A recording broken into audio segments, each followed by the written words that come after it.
வணக்கம். G3 செய்திகளோடு இணைந்திருப்பது மதிவதனன். கடந்த 5 ஆண்டுகளில் கரூர் மாவட்டத்தில் 5100 கோடி ரூபாய்க்கு வளர்ச்சி திட்டப் பணிகள் நிறைவேற்றப்பட்டதாக கரூரில் செந்தில் பாலாஜி பேட்டியளித்தார். கடந்த 2021ஆம் ஆண்டு நடைபெற்ற தமிழக சட்டமன்ற தேர்தலில் திமுக வெற்றி பெற்று ஆட்சி அமைத்தது.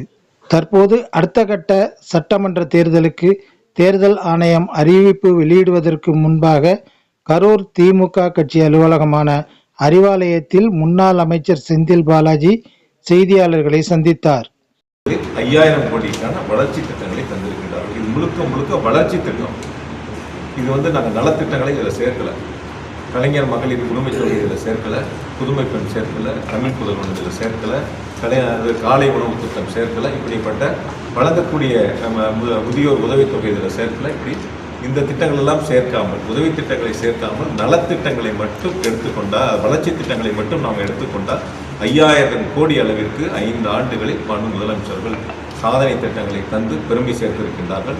இன்னும் பல திட்டங்களை தருவதற்கு மாண்பு முதலமைச்சர்கள் தயாராக இருக்கின்றார்கள். குறிப்பாக நம் கரூருக்கு விமான நிலையம் வேண்டும் என்ற தொழில் முனைவோர் கோரிக்கையை ஏற்று ஒன்றிய அரசுக்கு மாண்பு முதலமைச்சர்கள் அங்கே வலியுறுத்தி இருக்கின்றார்கள். நமக்கு போதிய இடம் இல்லாத காரணத்தினால் அந்த திட்டம் தள்ளி போயிருக்கிறது. நிச்சயமாக அடுத்த திராவிட மாடல் ஆட்சியில் நிச்சயமாக திராவிட மாடல் ஆட்சி 2.0 கரூருக்கு விமான நிலையம் வைப்பதற்கான பணிகளை நாங்கள் முன்னெடுக்க இருக்கிறோம். அறை வசதிகளாக இருக்கட்டும், தெருவிளக்கு வசதிகளாக இருக்கட்டும், அடிப்படை கட்டமைப்பு வசதிகளாக இருக்கட்டும், அனைத்தும் மிக சிறப்பாக நிறைவேற்றப்பட்டிருக்கின்றன. சிறப்பு திட்டங்களும் முழுமையாக கொண்டு வரப்பட்டிருக்கின்றன. சிப்காட்டாக இருக்கட்டும், ஐடி பார்க்காக இருக்கட்டும், புது பஸ் ஸ்டாண்டாக இருக்கட்டும், காவிரி ஆற்றில் மேம்பாலங்களாக இருக்கட்டும், புதிய சாலை வசதிகளாக இருக்கட்டும், ரிங் ரோடாக இருக்கட்டும், அனைத்து அடிப்படை வசதிகளும் முழுமையாக கொண்டு வரப்பட்டிருக்கின்றன. இன்னும் கொண்டு வரப்பட்ட திட்டங்களில் டெக்ஸ்டைலுக்கான லேப் வாங்கப்பாளையத்தில் காதி டிபார்ட்மெண்ட்டுக்கு இருந்த இடம் மண்டல அலுவலகம் தயார் செய்யப்பட்டு அதற்கான ஒப்புதலை நாங்கள் பெற்றிருக்கின்றோம். அந்த பணியிலும் நாங்கள் முன்னெடுத்திருக்கின்றோம்.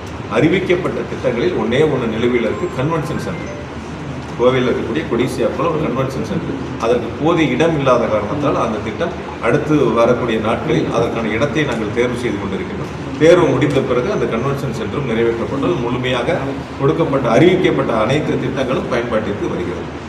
நன்றி. G3 செய்திகளுக்காக கரூர் மாவட்ட செய்தியாளர் ரா சம்பத்குமார்.